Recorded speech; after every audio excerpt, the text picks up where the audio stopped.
मातृभूमीला स्वतंत्र करणाऱ्या माझ्या शूरवीरांनो, मी भारत माता बोलते.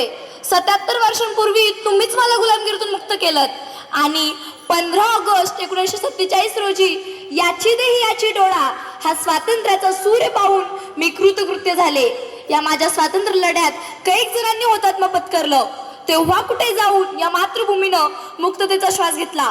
परंतु आजकाल का कुणास ठाऊक माझा श्वास गुदमरतोय. जी लेकरं माझ्यासाठी परक्यांशी लढली, आज तीच लेकरं एकमेकांशी भांडताना पाहून माझा जीव कोंडतोय. मातेला तिची सारी लेकरं सारखीच, मग ती काश्मीर पासून कन्याकुमारी पर्यंत कुठेही का राहत असे ना, तिची माया कधीच पातळ होत नाही. पण आजकालचं गढूळ वातावरण पाहता माझं मन खट्टू झालंय. ज्या पदराने मी तुमचे डोळे पुसायला हवेत, आज तोच पदर माझ्याच अस्वांनी भिजून गेलाय.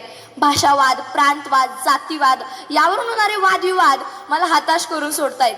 मी स्वतंत्र झाले याचाच अर्थ माझ्या भूमीवर राहणारा प्रत्येक प्राणी मात्र स्वतंत्र झाला असाच असला पाहिजे. परंतु आजकालचे गढूळ वातावरण पाहता स्वातंत्र्य याचा अर्थ स्वैराचार असं तर कोणी करून घेतला नाही ना, हे पारखण्याची आता खऱ्या अर्थानं गरज आली आहे. हल्ली 15 ऑगस्ट 26 जानेवारी या राष्ट्रीय सणांकडे निव्वळ सुट्टीचे दिवस म्हणून पाहिलं जाऊ लागले. आजकाल कैक जण मला देशानं काय दिलं याचा हिशोब लावायला बसलेत. त्या सर्वांना मला काहीतरी सांगायचंय. अहो, मला देशानं काय दिलं यापेक्षा मी देशाला काय दिलं याचा कधी हिशोब लावलाय का?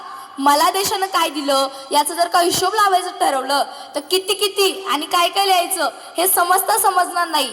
आणि मी देशाला काय दिलं याचा जर का हिशोब लावायचं ठरवलं तर कुठून सुरुवात करायची आणि कुठून संपवायचं हे शोधून सुद्धा सापडणार नाही. आणि देश म्हणजे तरी काय हो? नदी, नाले, डोंगर, झाडे, फळे, फुले, बस इतकाच असतो का देश? अहो, तुमच्या आमच्यासारख्या हाडामासाच्या माणसांचाच असतो ना देश. मग हा या जातीचा, तो त्या धर्माचा, असा भेदभाव आपल्यात आलाच कुठून?